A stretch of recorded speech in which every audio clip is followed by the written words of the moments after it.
Good afternoon, everybody, and thank you, Breed. You're all very welcome to our webinar on the 4 R's of organisational change. Before I get into it, I'd like to briefly introduce myself and Career Decisions.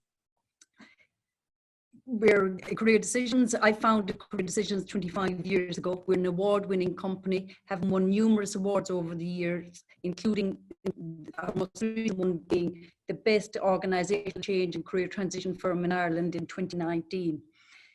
We have offices in Dublin, Limerick and Cork, a team of 50 people across the country. And we're also the Irish Partner Career Partners International, which allows us to provide a service globally to our clients. Here you'll see some of our blue chip clients across the public and private sector, and it'll give you an insight into the type of organisation we're working with. But as Bree mentioned, over the last 2 months, our world has been turned on its head. And most of us that are working remotely from home.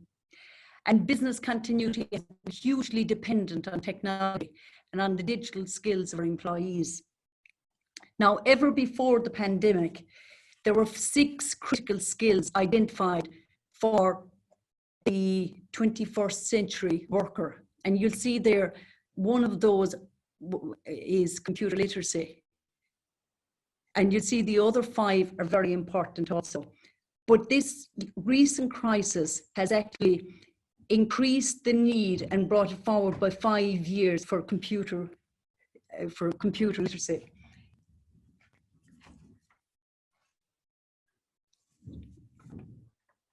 This brings us on then to an image that I really like, and it's one that gets us to refocus our thinking on opportunities rather than problems. So sometimes we spend far too long looking at the doors that have closed and maybe revenue streams that have dried up, rather than looking and investigating new opportunities. So that brings us to the 4 R's.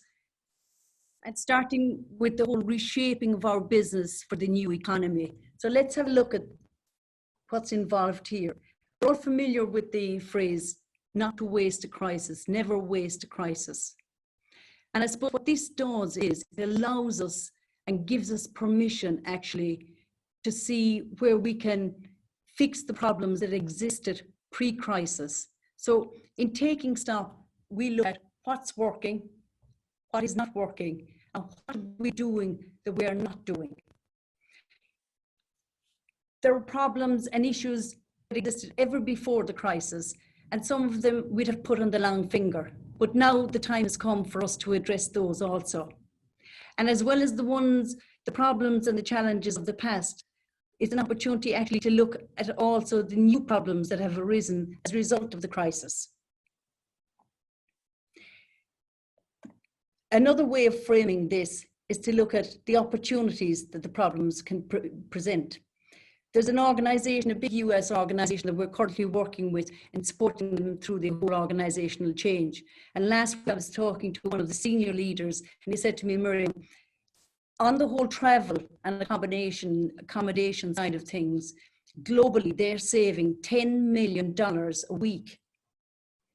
So, you know, if you think about that, do you think they want to go back to the old way of working? Absolutely not. He estimates going forward that by focusing just on critical travel, because now they've discovered they can do business very successfully without having to engage in the amount of travel they were in the past, that they can save up to $8 million per week. So if you round the figures up, you're actually looking at $400 million in a year that can be saved just in one area. So this is a practical example of the opportunity that one organization has identified. They're also looking at the whole area of office accommodation. And again, very significant savings can be made in that area. So that will give you an example of where savings can be made and decisions can be taken to make businesses more profitable. Looking at the first point here, what opportunities have presented as a result of the crisis? I'm not sure how many of you have actually thought about this question, but I'm going to ask you now to take 30 seconds and grab a pen and jot down what opportunity, just one opportunity that you think that this crisis might present. So if you get nothing else from this webinar, I want you to have identified one opportunity. So let's take 30 seconds.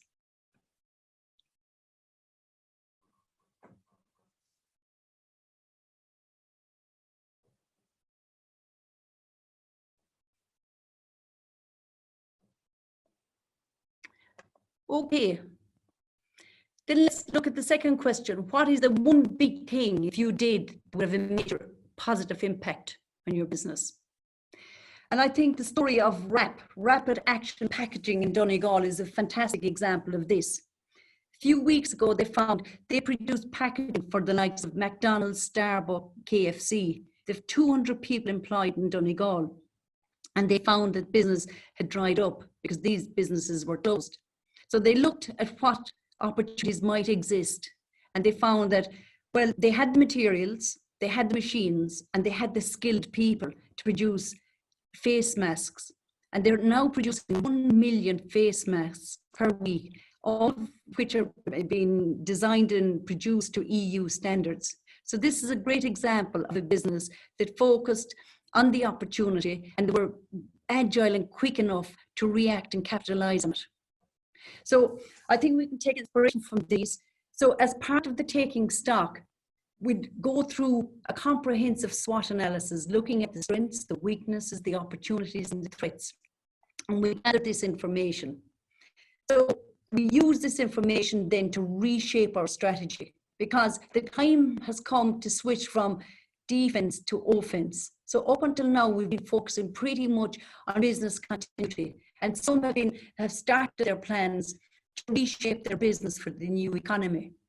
So as part of the reshaping the strategy, you're looking at, well, where are we going? What business are we in? What products are we producing?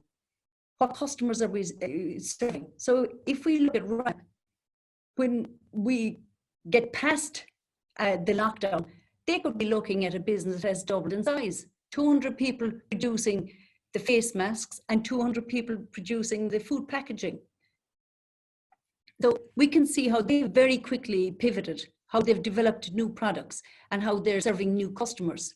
But as part of this, obviously, any one of us that are going through the whole reshaping our business, it also involves reshaping our structures to make them fit for purpose. It also, another very important area are our people, and ensuring that we're investing in developing them, because I mentioned the whole 7 C's, the critical skills. And some of those other skills are creativity, collaboration, communication. We're going to be drawing hugely on those. So while before the pandemic, these kind of were pretty much theoretical, we have seen firsthand the fact that they are critical, and they're going to be critical to the success of all our businesses. So in going through this whole exercise, we want to produce a strategy, and it's not an academic strategy, it's a practical 3 or 4 page strategy that will help us to outperform our competitors. And of course, it's going to be underlined and fueled by an innovative approach. So strategy then is great in terms of guiding us, but we need to translate this into an action plan. We know there are 4 key things to an action plan. And we want to put a plan in place that will transform the business.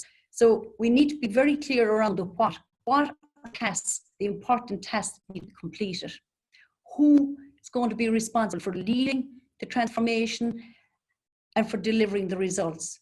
When will it be done by? What's our time frame? And how are we going to know we've succeeded? We need to have metrics in place. So now that we have the plan,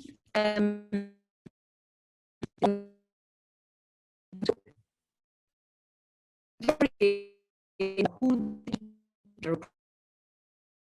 business. The important people very we to identify other gyms that might not be obvious. We identify a guiding team of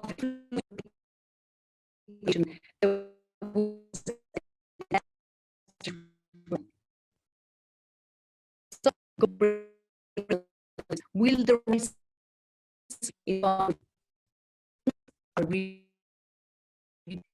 experience is that quite often one business would have a reduction in headcount. or a product or service has dried up, and in another area growth. So redeploying people from one part of the business to another and upskilling them to ensure they're able to do the work efficiently and to a high standard. So in working through this, you need to identify the roles that are going to be retained and those that don't. And then, of course, that brings you to the whole question, the difficult question of who are the people that are going to retain their jobs and who's going to lose their jobs. And that's a difficult question to face and to answer. And I suppose that brings us to how are we going to make that decision? So at this point, back again to the whole idea of never waste a crisis. We now have the opportunity to ensure that we have the right people in the right jobs. So how are we going to make sure that there's a good fit between the employee and the organization? Some organizations leave employees to their own devices to make that decision. Other organizations, and I know that there's a lot of research out there that supports offering employees career planning. And let's have a look for a moment at what career planning is. Career planning helps employees to understand themselves in the world of work. It also helps them to identify what we call motivated skills. Now, these are the skills that they're highly competent in and that they love using. And if you've people working with you, they're spending a lot of their day using motivated skills, they're going to be high performers, they're going to be highly motivated, and they're going to be great people to have on your team. As part of the career planning, they'll also identify their strengths and achievements and their career goals. So now, armed with this new understanding of information, they actually have a career plan. And from a plan,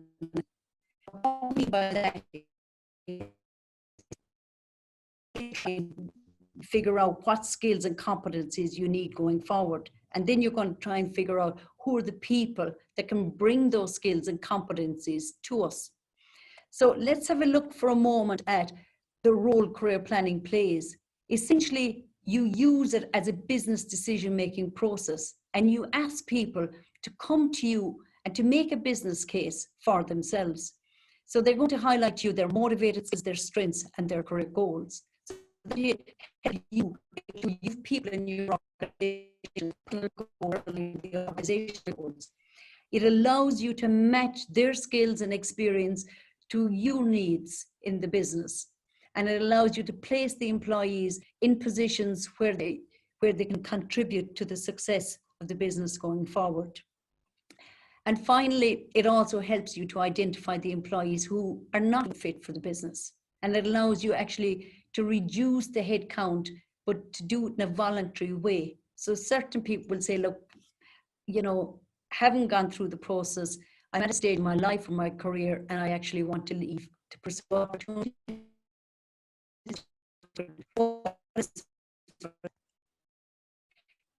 Earlier about the upskilling.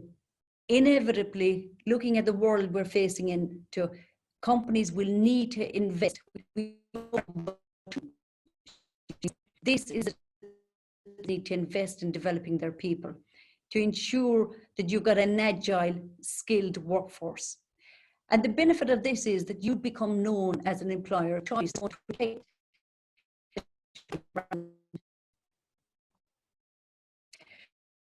Inside the organization,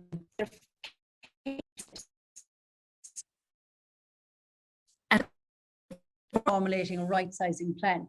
And in this plan, there are a few key components. And the first one is you need to set out the rationale for the change. Why is it necessary? And a question that needs to have that you would face, the business would face if it didn't change. And the opportunities that change will present in terms of generating new sales and finding new revenue lines.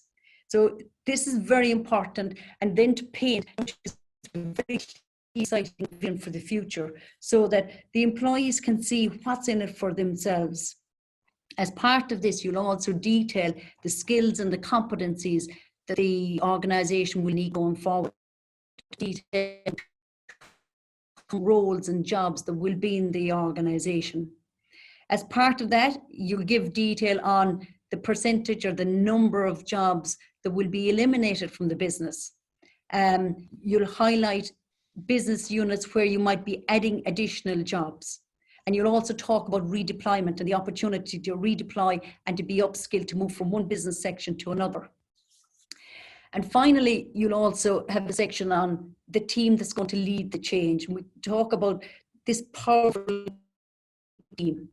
You need people at all levels and a diverse team of people who can advocate and who can champion the need and the benefits of the change. And these people need to be able to explain to people who have concerns, and naturally any organization going through a rightsizing, you will find that employees will have a lot of questions, will be highly concerned, and you need a team on the ground that are very visible to deal with those concerns. The second step is the whole area of communication. It's important to choose your words carefully. It's also very important that there aren't any leaks. This new plan of the change needs to be communicated by a senior leader in the business. And it's important so that if, for instance, you're reducing your headcount by 100 over the next 12 months, that it's announced in the first communication. So for instance, we plan to eliminate 50 jobs in 6 months' time and the remaining 50 after 12 months. Within the whole communication piece, include the type of supports that are being put in place for the employees. So for instance, the career planning, we're going to support people in making an informed decision. We're going to support those who decide to leave or who will be leaving the business with the comprehensive career transition. That brings us on to step 4, the exit plan. Here you need to outline the severance package or the retirement package that's going to be on offer. While you won't be able to give the detail at this point because you'll need to go through a whole consultation phase and in some instances negotiate with unions, you'll be flagging that these packages will be on offer. The 5th is the whole area of employee redeployment, and we've referred to this earlier. But again, you'll detail the type of roles and the type of skills that would be required, and your plans on your upskilling and your reskilling programs. Step 6 then is the whole area of career transition. And there are 3 areas. So typically people who leave a business either plan to find a new job, retire or go into semi-retirement or start their own business. On the career transition side of it, you're putting programs. This is an area we specialize very much on, where we support employees to find new jobs as quickly as possible. Typically in the last number of years, over 91% of our program participants would get jobs within 2 to 3 months. We take a longer period of time going forward to get the jobs. But even this week, last week, the week before, we're seeing people find new jobs because new jobs are being created. And from an employer's point of view, it's an ideal time to go out and pick up some very good talent. So for those who are leaving, there's also Start Your Own Business program to help people to reality test their business ideas, do some market research and build a business plan. And then for those looking at retirement or semi-retirement, again, planning for this, and this would involve some financial advice as well.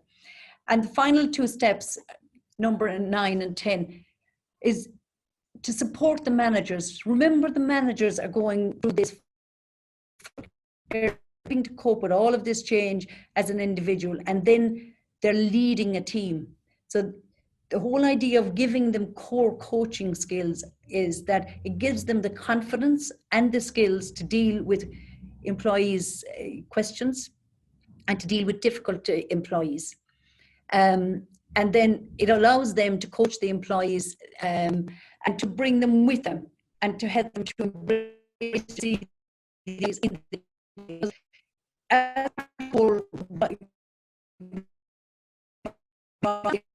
to move to another actually to do their jobs. And it's important to have with them around their careers and around the positives that can come out of this change for the employees. That brings us then to the final 2 steps. repositioning and rebuilding the business for a successful future. So all the heavy lifting has been done at this stage, and it's really about implementing the transformational plan. And in any plan, you're going to have a 30-day, a 60-day, and a 90-day plan. And you'll have weekly milestones built in. So on a weekly basis, you're going to be looking at reviewing the plan and looking at what has worked, what didn't work. And you're going to need to make decisions quickly and decisively. And that plan will be amended as necessary.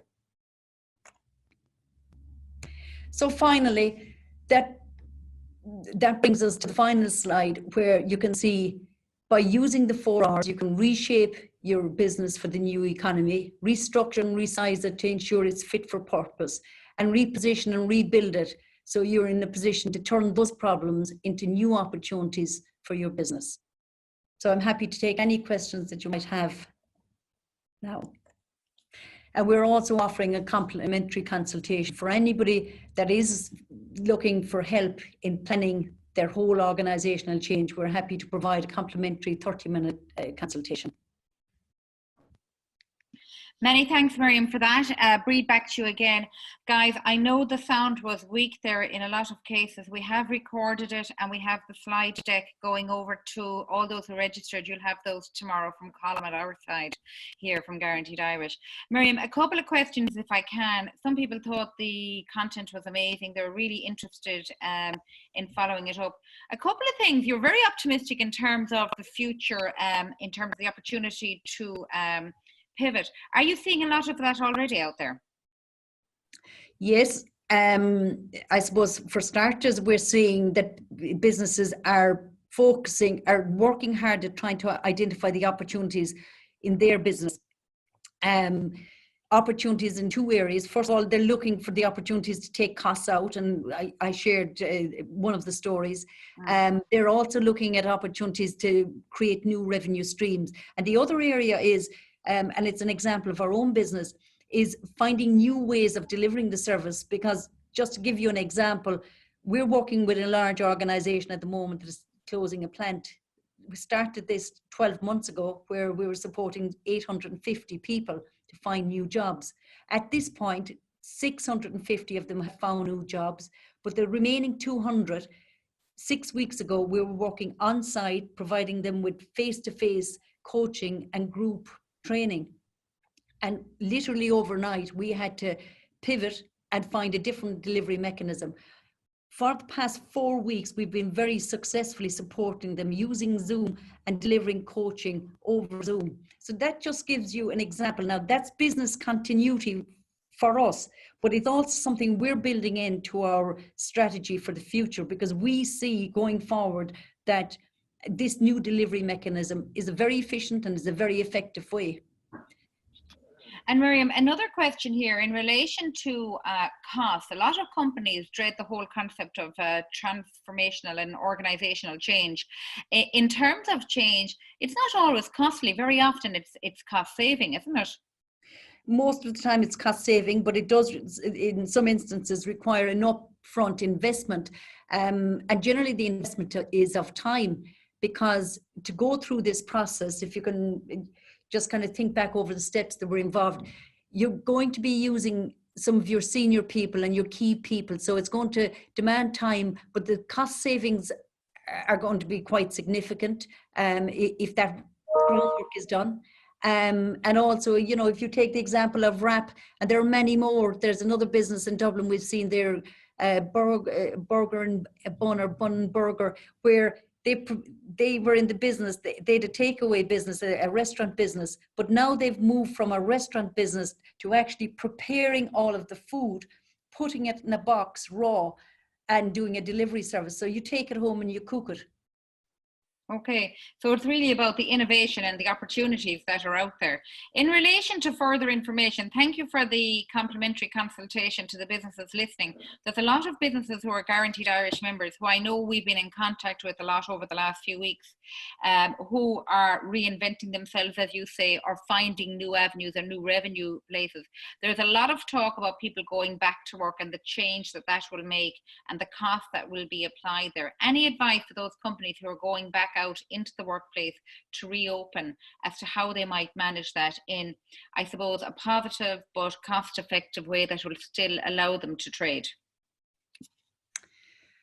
Well, I suppose for businesses that have been closed, it's more challenging, but it's a question of getting back. I think it's about being upbeat, that their own people are going to be key to this. They're going to have to communicate the positives and try and help the employees to see the positives. I suppose the key things are getting in contact with your clients, keeping in contact, seeing how you can help them, and by helping them generate business. There isn't any silver bullet, and varies from business to business. But, you know, I suppose the hospitality sector is the one that is most challenged. So it's going to require quite a bit of thinking, and taking time to try and reimagine your business given the current constraints. Thanks very much for that. That is the webinar for today. Miriam Magner-Flynn of Career Decisions. careerdecisions.ie is the website to catch Miriam on, and she's loads of solid advice and information to companies who are going through exactly that change.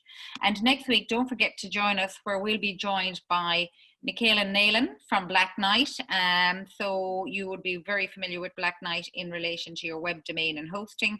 And it's demystifying selling online. We've seen an awful lot of businesses go online who are not up till now online, small businesses, large businesses, and the big push I'm really stressing to you is the desire for people to buy Irish at the moment. We are inundated with companies and consumers who all want to buy from other Irish businesses, and I suppose my call to action there is to make sure you're mentioning that you're guaranteed Irish on the top right hand corner of your website, so people can transact with you and know that they are doing their bit in terms of supporting the economy, supporting your businesses, supporting jobs and communities across Ireland.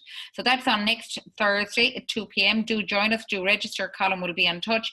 And again, for this week, I'd really like to thank Miriam Magner-Flynn of Career Decisions.